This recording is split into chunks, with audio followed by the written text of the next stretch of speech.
We made it.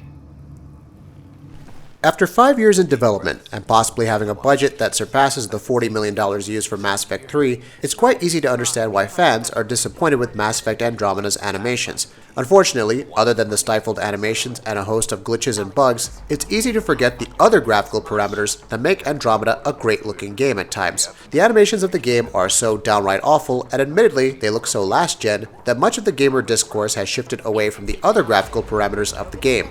But believe it or not, a game is much more than its animations, and Andromeda makes some impressive use of DICE's Frostbite engine, but we wonder why the game was shifted to the new engine to begin with.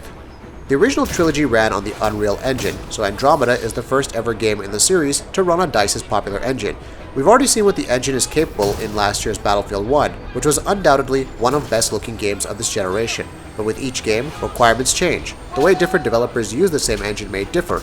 Heck, this isn't even Bioware's engine to begin with, so they probably never even got the chance to master it completely compared to, say, someone like DICE who actually developed the engine. After playing through the first hour or so, we were repeatedly questioning ourselves. Why did Bioware had to change the engine when the Unreal Engine 4 could have worked just fine for them? Epic Games have been doing some amazing work in the past couple of years, and last year's Gears of War 4 on the Xbox One is arguably the best looking game on that console. So why try to fix something that has been working quite well? Perhaps the answer lies in EA's strategy to bring all their games under one framework. It makes game development rather easy, and there is no need to pay anything extra, since using Unreal Engine will require licensing fees. In our playthrough, we did not find the level of visual fidelity that we found in Frostbite's other offerings, such as Star Wars Battlefront and Battlefield 1. What is done now, but in our opinion, Frostbite doesn't seem to be quite ready to embrace the open world genre yet. If there's anything that Frostbite engine really does well, is the various post-processing, alpha, and volumetric effects. Mass Effect is a sci-fi series, and these three effects are the core pillars of the graphical fidelity these titles aim for. The amazing lighting effects as you navigate Ryder through the Nexus, or the dust floating around when you first land on the planet of Eos, or the dazzling effects players encounter in the vaults, all of this comes together to create a really amazing experience at times. The game utilizes temporal anti-aliasing solution on both the PC and PS4, which may result into ghosting artifacts at times, but does a way better job than the FXAA option provided in the PC version's graphical settings. HBAO is also implemented on both the versions, resulting in smoother and softer shadows and edges. As if there was any surprise, Andromeda is best played on the PC. Bioware has provided players with a decent number of options, which include ambient occlusion, anti-aliasing, chromatic aberration, effects quality, film grain, lighting quality, mesh quality, post-process effect quality, resolution scaling, shader quality, shadow quality, terrain quality, texture filtering quality, texture quality, and vegetation quality. All of these can be toggled from the low to the ultra quality. The game can also auto-detect the best setting for an optimum 1080p 60 FPS experience based on your PC's hardware.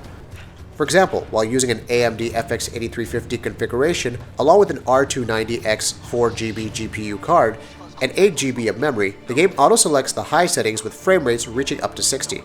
Dial it up all the way to Ultra using a GTX 1080 i7 7700K and 16GB of memory, and you should have no problems at all running at a consistent 60 frames per second.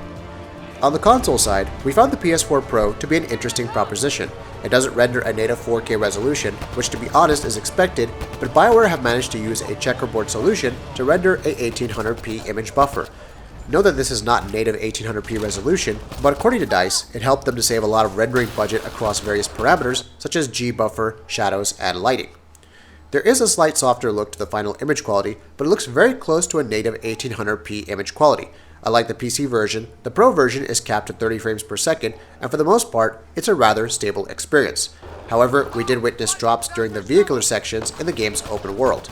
It seems that the PC version is using bokeh depth of field compared to the Pro's use of the usual depth of field. The Pro version also does a number of compromises in terms of shadows quality, screen space reflections quality, and draw distances. If you're playing on a 1080p TV and the PS4 Pro, you'd expect a super sampled image resulting into slightly better looking game.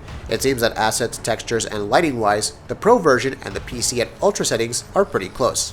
Overall, there is a lot to like about Mass Effect Andromeda from a graphics perspective. The game has some really great art style in some of its worlds, a really vibrant color palette, and a superb PC port that runs quite well provided you have the hardware. The Pro version, surprisingly, provides an experience that comes somewhere between the high and ultra setting of the PC version with the frame rate capped at 30 FPS. But honestly, when we look back, we can't help but wonder, would it really hurt Bioware and EA that much if they would have put in a couple of months' effort more into Andromeda? Granted that it has been 5 long years since the last game came out, and some players may be getting impatient, but the Mass Effect brand name would have made them profit regardless. With a bit of polish in the animations department, and the reduction in bugs and glitches would have gone a long way in ensuring a far better product than it's now from a visual perspective. That'll be it for this video. If you like what we're doing, please go ahead and subscribe, and we'll see you next time. It was simply a matter of linguistics, though I am pleased to have it.